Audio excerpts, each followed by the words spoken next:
Censura, represión, secuestros, torturas, ejecuciones. Ya todos estos eran conocidos como crímenes de lesa humanidad. El régimen de Maduro le aplica diariamente y sin cesar a la disidencia de Venezuela. Antes de que Edmundo González Urrutia asumiera el compromiso de liberar nuestro país, sabía claramente que todo esto era una posibilidad. Más aún, cuando decidió salir del país y dejar a su familia atrás. Habría enfrentado a la familia restricciones que le impidieron salir del territorio nacional como se dijo en su momento y luego fue desmentido. ¿O habrían querido quedarse por voluntad propia? ¿Qué factores personales o emocionales pueden haber motivado a la familia de Edmundo a quedarse en Venezuela a pesar de los riesgos? ¿Hasta qué punto pudieron subestimar el peligro que representan los criminales que ostentan el poder de las armas? ¿Aceptó Edmundo el riesgo para su familia como un sacrificio necesario por el bien común y el futuro del país? Y ahora que es una realidad, ¿qué hacemos?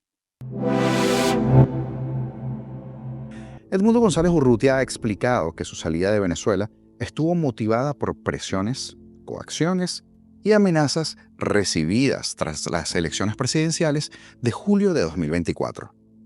Según sus propias declaraciones, consideró que podría ser más útil libre que encarcelado y que su exilio temporal, con la intención de regresar al país cuando las condiciones sean propicias y se garantice su seguridad, era necesario. González Urrutia también ha manifestado que su partida busca coordinar esfuerzos internacionales para restaurar la democracia en Venezuela y que su decisión fue tomada pensando en el bienestar del país. Además, ha enfatizado que su salida no implica abandonar la lucha, sino continuarla desde el exterior, aprovechando la seguridad, entre comillas, que le ofrece el asilo en España, para seguir trabajando por la libertad de todos los venezolanos. Pese a sus múltiples declaraciones públicas, es evidente que en ninguna de ellas ofrece una respuesta clara o satisfactoria a esas preguntas que se han planteado anteriormente sobre las razones específicas por las cuales decidió salir de Venezuela, mientras que su familia permanece en ese entorno de alto riesgo. Sus discursos se centran en la justificación de su exilio como una estrategia para continuar la lucha desde el exterior, coordinar esfuerzos internacionales y proteger su seguridad personal. Sin embargo, no abordan directamente las preocupaciones sobre cómo su partida afecta a su familia ni explican las medidas tomadas para garantizar su seguridad mientras él busca apoyo desde fuera del país. ¿Se planeó bien esto o fue improvisado o producto de la coacción? Y si fue lo segundo, ¿no se pensó esto durante los meses de campaña? La sensación de muchos es que no, y esos muchos cada vez son más. No podemos tampoco omitir que la persecución es total. Pero, ¿quién le pone el cascabel al gato?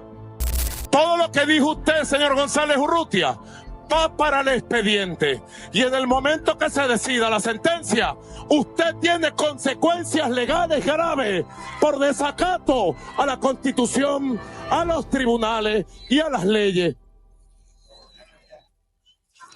Todo lo que diga puede ser usado. ¿Cómo saben ustedes tanto? Tienen que ir presos sus jefes, los que les ordenaron, los que les pagaron. Y cuando digo jefe, no me refiero solamente a María Corina Machado, no, que tiene que ir presa. Me refiero a Edmundo González Urrutia, porque él es el jefe de la conspiración fascista que están intentando imponer en Venezuela. Ustedes vieron cómo el viejito salió lleno de miedo, con pánico. Mira, yo lo tengo grabado, pero no he querido sacar la grabación. Y ahora entonces llama a que haya una guerra en Venezuela. Viejito, viejito, cuidado con lo que dices desde allá, que tiene consecuencias graves, ¿oyó? Cuidado con tus palabras, no te equivoques con el pueblo de Venezuela. No juegues con candela. Pues la respuesta fue que el miedo nos tenga miedo. ¿Se acuerdan? Sin embargo, hoy nos preguntamos, ¿habrá sido una frase que murió el mismísimo 10 de enero? Desde la noticia del secuestro forzoso de Rafael Tudares, Edmundo ha variado ligeramente esa valentía que expresaba justo antes de ese nefasto día. María Corina también, pero no después del 10, desde unas horas antes, desde que fue víctima de ese cruel secuestro express. Yo por mi parte sigo repasando el video y mientras más lo veo, más raro me parece.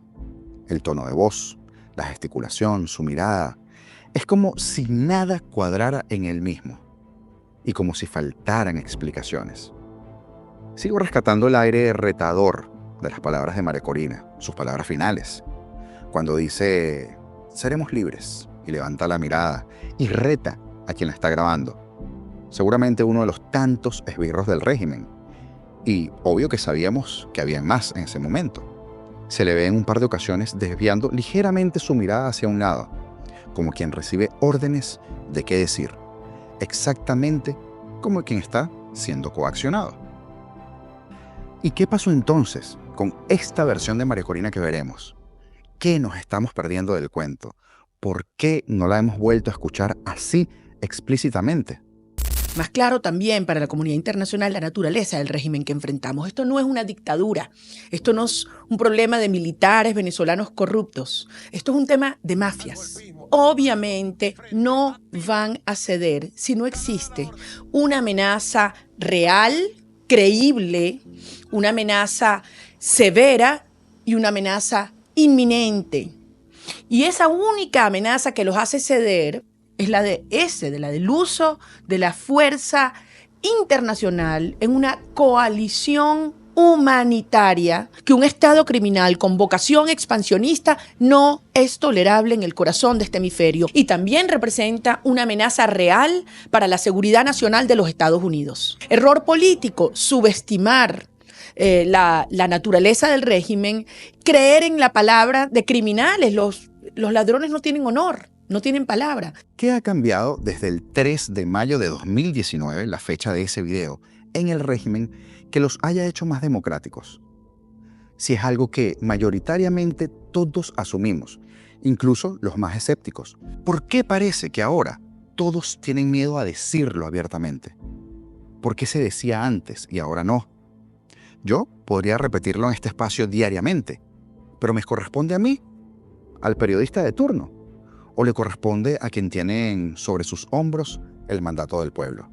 ¿Y no es acaso precisamente el pueblo el que hoy lo está exigiendo por activa y por pasiva? ¿Dónde queda el Vox Populi? Una de las cosas que siempre he defendido en el ejercicio de mi profesión, y sobre todo ahora que tengo este proyecto, este espacio de medios alternativos, es ser la voz de mi comunidad. Y no son pocos los que aquí me dicen a diario que hay que cambiar el fondo y las formas. El fondo porque recalcar que puede haber una salida o una transición pacífica y que la salida no es una intervención, es un error de lectura. Como lo decía la misma María Corina en el video, estos tipos saldrán de la forma en que ella misma exponía hace 5 años. Entonces el llamado es a que recalibremos y regresemos a ese punto de cordura. Pero es que la forma también tiene que ver, porque mirar cómo la falsa oposición orbita alrededor del presidente electo no es nada alentador. Preocupa, y mucho. Ver a Leopoldo, a Pizarro, a Vecchio, a Borges, a Smolansky, a Guaidó, es como si se hubieran olido desde lejos que la Unión Europea acaba de decir que dispondrá de 113 millones para ayuda humanitaria. Es como el tiburón que se siente atraído por la sangre. Es recordar esta foto, cuando el 29 de enero de 2019, el vicepresidente de Estados Unidos Mike Pence, el infiltrado, y Carlos Vecchio, máximo representante de Washington de Guaidó, su comitiva, hablaron sobre cómo hacer llegar la ayuda humanitaria al país. Vecchio reconoció que hacer llegar a la ayuda al país era un reto y al ser preguntado por la prensa no descartó que iba a ingresar a través de la frontera con Colombia, pero se limitó a decir hay varias opciones sobre la mesa. ¿Qué pasó con esos 20 millones de dólares que les dieron en ese entonces? ¿Cuánto le llegó al pueblo? Y luego, en 2021, ¿qué? Acabamos de tener una charla estupenda, el embajador Vecchio, yo y el resto de la delegación. Su liderazgo me ha impresionado desde que nos conocimos en enero. Hoy les di la gran noticia.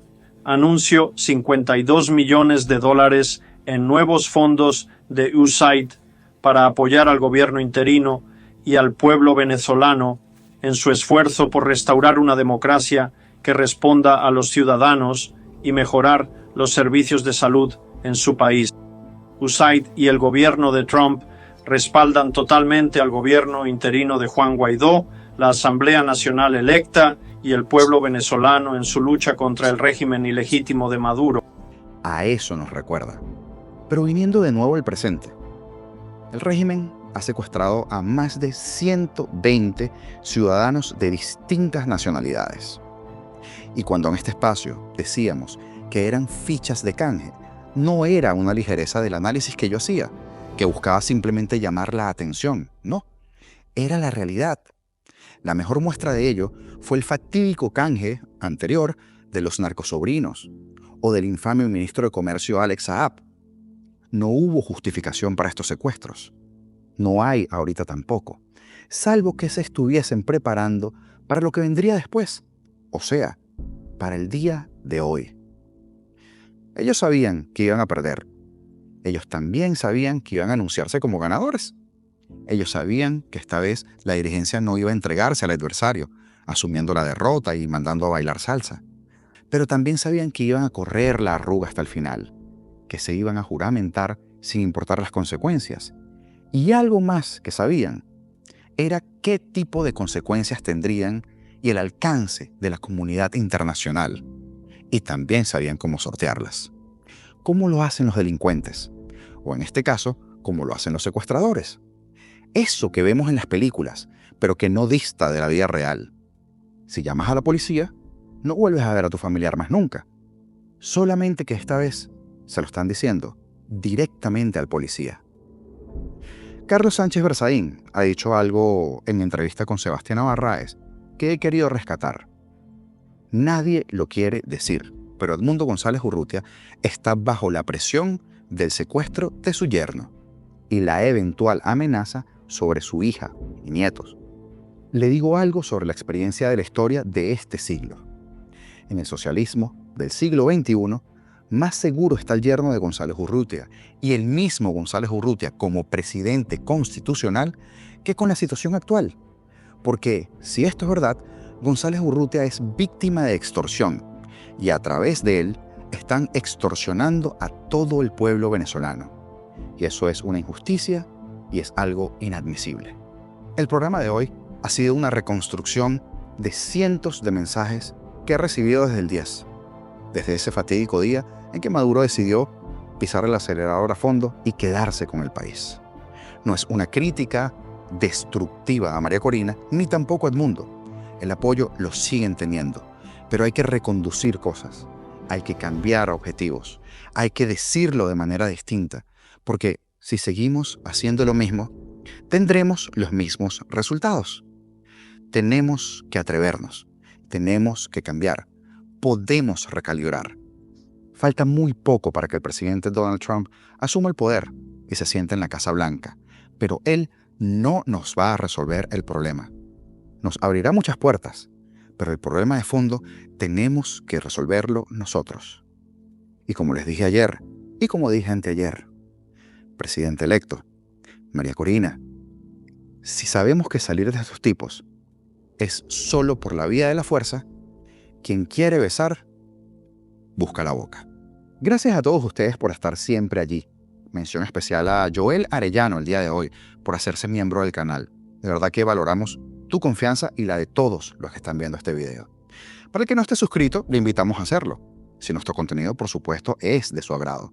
Y que todos, absolutamente todos los que no lo hayan hecho, activen en la campana de aquí abajito todas las notificaciones para que YouTube les diga apenas salga un nuevo video. Comenta, comparte y dale like si es que nos quieres ayudar. Libertad o nada, señores. Otro día de lucha. Esto fue